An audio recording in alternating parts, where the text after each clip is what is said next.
जय हिंद स्टूडेंट। हम लोग पढ़ रहे थे क्लास 10 केमिस्ट्री चैप्टर 3 धातु बताते। ठीक है, चलिए आज इसमें आगे बढ़ते हुए हम लोग आज एक टॉपिक पढ़ेंगे। ठीक है, कुछ धातुओं के बारे में जानकारी इकट्ठा करने वाली टॉपिक। ठीक है, देखिए ये आपको बहुत कम चांसेस है कि 2 नंबर वाले क्वेश्चन में पूछेगा, मैक्सिमम चांसेस इसका ऑब्जेक्टिव में बनता है। ठीक है, ऑब्जेक्टिव के लिए इसको बहुत इंपोर्टेंट की कैटेगरी में रखिएगा।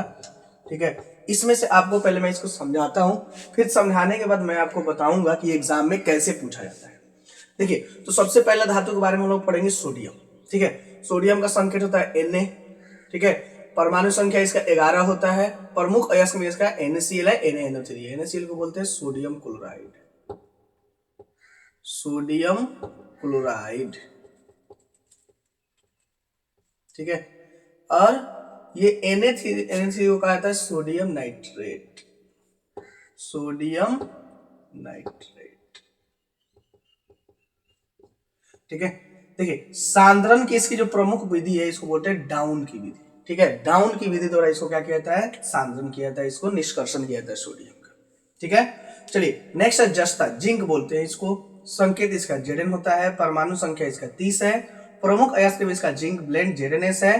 कैलेमाइन ZnCO3 है। Zincite ZnO। लेकिन मेन जो इसका अयस्क है आपका क्या है, जिंक ब्लेंड। इसको ध्यान रखिएगा, मेन जो इसका अयस्क है जिंक ब्लेंड है, और अक्सर एग्जाम में आपको यही पूछा जाता है। ठीक है, जिंक ब्लेंड के बारे में।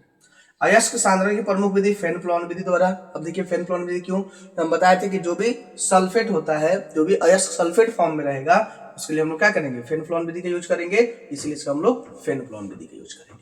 ठीक है, देखिए नेक्स्ट हमारा पारा, इसको मरकरी बोलते हैं। संकेत इसका Hg होता है। परमाणु संख्या 80 है, और इसके लिए जो प्रमुख अयस्क है HgS है, सीने बार। ये भी बहुत इंपोर्टेंट की कैटेगरी में, इसको भी ध्यान रखिएगा। ठीक है, एक आपका यहाँ पे जिंक ब्लेंड यानी कि ZnS, और एक यहाँ पे है सीनेबर यानी कि HgS। ये दोनों बहुत इंपॉर्टेंट है, अक्सर आपको हर साल दोनों में से कोई एक क्वेश्चन आपको देखने को मिल जाता है ऑब्जेक्टिव में। ठीक है, इसके जो सांद्रण की प्रमुख विधि है, इसमें फेन प्लॉन विधि कराते हैं, भर्जन कराते हैं, संघनन कराते हैं। थोड़ा लंबा चौड़ा प्रोसेस होता है। पारा है, मरकरी। ठीक है, चलिए नेक्स्ट है एल्यूमिनियम। एल्यूमिनियम का संकेत Al, परमाणु संख्या 13 होता है। प्रमुख अयस्क की बात करेंगे इसमें तो बॉक्साइट होता है, Al2O3 और ये मेन इसका अयस्क है बॉक्साइट। मतलब मेन रूप से एल्यूमिनियम जो निकाला जाता है ये बॉक्साइट से निकाला जाता है। ठीक है, तो Al2O3 इसका फॉर्मूला है बॉक्साइट का, ये भी याद रखिएगा। इसके अलावा और क्या इसका अयस्क है, तो कोरंडम है Al2O3, क्रायोलाइट है Na3Alf6।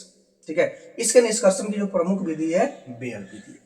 अब देखिए एग्जाम में आपको पूछे जाने वाले कुछ क्वेश्चंस क्या है, या तो इसके संकेत पूछेंगे या परमाणु संख्या पूछेंगे ऑब्जेक्टिव क्वेश्चन में। ठीक है, और इसके अयस्क के बारे में अगर पूछता है आपको तो सबसे ज्यादा ये पूछता है कि जिंक ब्लेंड किसका अयस्क है, या फिर ये आपको पूछता है कि सीनेबार किसका अयस्क है। या 4 को ऑप्शन दे देगा, बोलेगा इनमें से कौन पारा का अयस्क है, या इनमें से कौन जस्ता का अयस्क है, या इनमें से कौन एल्यूमिनियम का अयस्क है। हाँ, इसके अयस्क में आपको बॉक्साइट सबसे ज्यादा पूछा जाता है। ठीक है, दे देगा कि बॉक्साइट किसका अयस्क है, आपको 4 एग्जांपल लेगा, उसमें से आपको एल्यूमिनियम टिक करना पड़ेगा।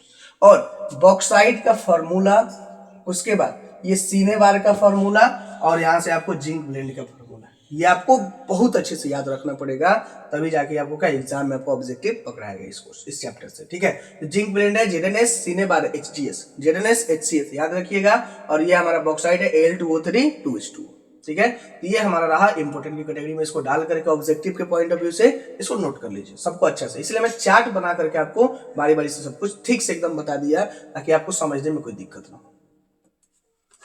चलिए, आई होप आपको मेरा वीडियो पसंद आया हो। वीडियो पसंद आए तो वीडियो को लाइक करें, चैनल को सब्सक्राइब करें। आप हमारे साथ फेसबुक इंस्टाग्राम से जुड़ करके अपनी समस्याएं भेज दीजिए।